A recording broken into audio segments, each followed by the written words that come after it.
Calgary has the honor of having the longest-running children's show on Canadian television, The Buckshot Show.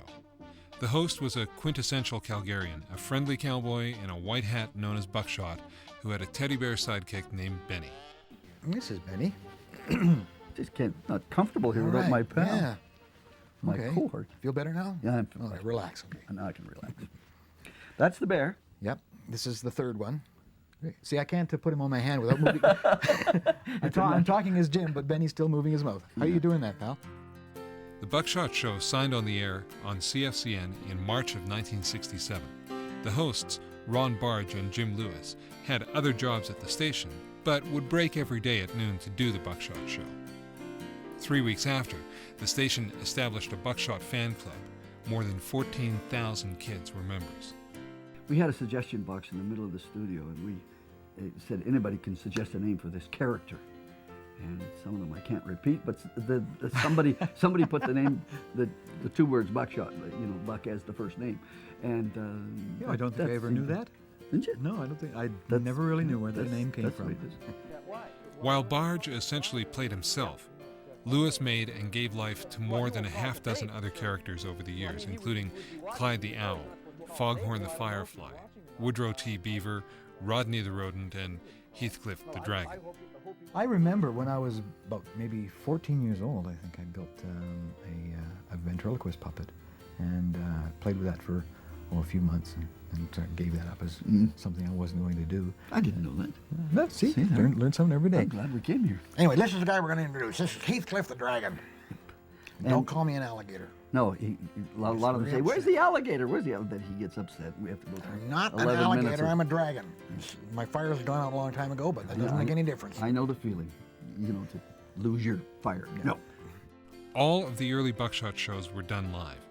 None of them was ever recorded. If you remember Buckshot, this is an old friend.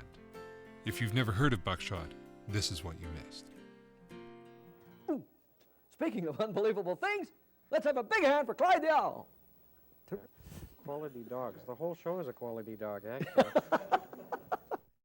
Now, this is Woodrow T. Beaver. Yeah! Howdy, Buckshot. That's how he welcomes every time. I'm from the Kananaskis, but I still got an American drawl. I can't figure that out. Well, it's southern Kananaskis. Oh, that's what it is. Southern part of Alberta. So I'm glad you explained that. Texas. This is our last program. The Buckshot Show was canceled in 1992, but the characters moved to Saturday mornings to host Tune In.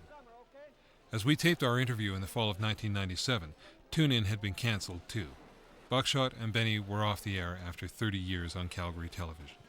Clyde is sort of the opposite of all owls. The wise owl and all of this. Well, not me, man. Who are you calling wise? Clyde doesn't quite make that. We do stories. Clyde doesn't understand a lot of the things that's going on, but he's very lovable and...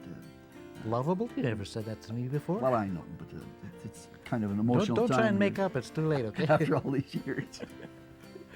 Clyde is basically the storyteller on our programs. He'd read stories out of books to the little guys. That's right. And he sings songs. We do a song all the time. Old MacDonald had a farm, E-I-E-I-O.